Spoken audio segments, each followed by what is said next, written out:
Hey everybody. This session we're going to be talking about epistemology, which is the definition of knowledge, and we're going to be focusing specifically on Ralph Waldo Emerson. I have my son Mickey here helping me this time. Say hello. Hi. Um, so the one specific incident that Mickey and I were talking about in preparation for this video was my two daughters, who you've already met. We're going out and visiting some of my relatives, and my relatives were saying to them that uh, the Democrats were trying to prevent hydroxychloroquine, which is a perfectly good cure for coronavirus, from being brought to the market in the United States because the Democrats wanted to make sure that President Trump would not be elected as reelected as president. So what that belief kind of raises is the question of how do you have a system where a certain belief is tested against an objective type of knowledge that somebody could look at that and say, does that make sense or does it not make sense? In this particular situation, if your assumption is that Democrats are evil and that they'll do anything, no matter how many people have to die, they'll do anything in order to make sure that Trump is not reelected. Maybe that makes sense. So Mickey studies math, a little bit of philosophy. So I guess I want to ask you, what do you think? Does that make sense, or is there some sort of objective test for knowledge that can disprove that assertion? Well, any way of trying to gain some sort of knowledge relies basically on two things.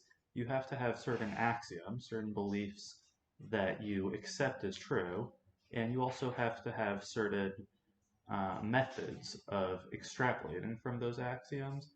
So, a lot of the times we use the scientific method. We say that you can test a belief, and then if it is disproven by evidence, then it was shown to be not true. Or you can use the rules of logic. You can say uh, things like formal logic, where if you have a premise and a conclusion, and you can establish that the premise implies the conclusion, then you can say if the premise is true, then the conclusion is true. And any you can accept any method as a possible way to gain knowledge. You could say whatever Donald Trump says is true, and that is a way of gaining knowledge. Is it more valid than logic? Well, you sort of just have to look around and see, does your test work in the real world? So in the specific case of the transcendentalists, what they tried to do is posit that intuition was a valid source of knowledge, as opposed to sort of the Lockean epistemology that preceded them, where people believed, or the philosophical trend of that school of thought believed that all knowledge should be based on experience. So the problem that you're raising, that I think all of this stuff raises, is what's the relationship between what you believe and what you want to believe? Like, it seems to be the case that some people, if their belief system pushes them in a certain direction for whatever reason that we may have an explanation for, they may come to believe things that seem unreasonable because they've chosen a certain epistemological approach, not because it makes the most sense to them, but because there's some other uh, belief system maybe in back of it that they want to accept. So in your situation, the situation you posited, where somebody would say, my my premise for analyzing situations is I'm going to accept anything that Donald Trump says as true, as in fact being true. I guess one would argue that's not really a belief system that somebody would independently come up with. There may be some other objective there that you're coming up with. Yeah, usually people have to sort of uh, you base the way you get knowledge on what works for you. So if if accepting someone's word as true works for you, it's because they are lining up with what you want to happen.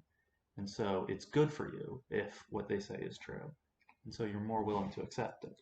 So in the case of the transcendentalists, which came at a point in time when, like, the Bible as a source of authority was increasingly coming under question, I think it makes sense to say that they no longer, basically, like you said, it no longer worked for them just to say, well, it says so in the Bible, so it must be true. They were looking to some other intuitive validation for the opinions. And if somebody said, well, we believe that Jesus was God, they would say, intuitively, that just doesn't work for anymore. I can't take that as my epistemological uh, premise or the epistemological direction.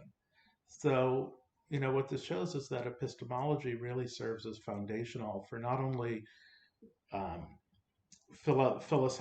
beliefs in a philosophical sense, but really to a large extent, the approach that you're going to take towards life is going to be driven by your epistemological approach, and your epistemology is driven by how you make sense out of the world in a very practical way. And I think when we look at the transcendentalists and we kind of think about how foundational epistemology was to the way they viewed the world, a lot of it, like you said, was because the traditional sources of authority, relying on the Bible or Christian tradition as the touchstone of truth, it just didn't work for them anymore.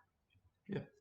So the other point of it that I think I would like to talk about it, and it really comes, I think, more in Emerson's essay on self-reliance, is that the question about epistemology, one of the questions that epistemology raises is, if you abandon one source of authority and adopt some other source of authority, you're not really questioning authority, you're just changing authority. And then the question would be, well, why do you believe, you're rejecting what the Bible says, but you're accepting what Emerson says? And that doesn't really sound um, any less of a reliance on authority.